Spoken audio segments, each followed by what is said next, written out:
ഇടി നിന്റെ ഈ ഡ്രസ് അടിപൊളിയായിട്ടുണ്ട്. ഇത് ഏത് ഷോപ്പിൽ നിന്ന് അടി മേടിച്ചേ? ഇത് ഷോപ്പിൽ നിന്നൊന്നും മേടിച്ചല്ല, ഇത് അമ്മ ജോലി ചെയ്യുന്ന വീട്ടിൽ നിന്ന് അവിടുത്തെ ആന്റി കൊടുത്തതാ. ഇടി നല്ല രസമുണ്ടടി നിനക്കിത്. ആടി എനിക്കും ഇഷ്ടപ്പെട്ട ഈ ഡ്രസ്. നീ എനിക്കൊരു പ്രോജക്റ്റ് ഒന്ന് ചെയ്തു തരുമോ? ഞാൻ ചെയ്തു തരാടി. അവൾ എപ്പോഴും നിന്റെ കുറ്റവും പറഞ്ഞുകൊണ്ടാ നടക്കുന്നത്. അവൾ ഒരിക്കലും എന്നോട് അങ്ങനെ ചെയ്തില്ലെന്ന് എനിക്ക് ഉറപ്പുണ്ട്. എന്തായാലും എന്തെങ്കിലും മനസ്സിലാവാതിരിക്കത്തില്ലല്ലോ. അവളുടെ ഹോംവർക്ക് എന്റെ കയ്യിൽ ഇരിക്കുവാണല്ലോ, ഞാൻ ഇവിടെ കൊടുത്തിട്ട് വരാം. ഇടി നീ അവളെ ഇട്ടേക്കുന്ന ഡ്രസ്സ് കണ്ടോ? എന്തൊരു വൃത്തിയായിട്ട ഡ്രസ്സ്. ദൈവമേ, എന്റെ വാവുകൊണ്ടാണല്ലോ ഡ്രസ്സ് കൊള്ളാന്ന് പറഞ്ഞത്. ഓഫ്, വെറും വൃത്തിയായിട്ട ഡ്രസ്സ്. അത് മാത്രമല്ല അവളുടെ അമ്മ ഏതോ വീട്ടിലങ്ങോട്ട് പോയി ആരോ ഇട്ടതെങ്ങാണ്ടൊക്കെ എടുത്ത് കൊടുത്തതെന്ന് തോന്നുന്നു.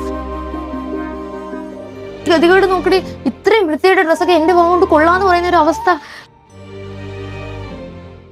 അത് പിന്നെ ഞാൻ തമാശക്ക്. മതിയടി, എനിക്ക് ലോകത്തെ ഏറ്റവും വിശ്വാസം നിന്നെയായിരുന്നു.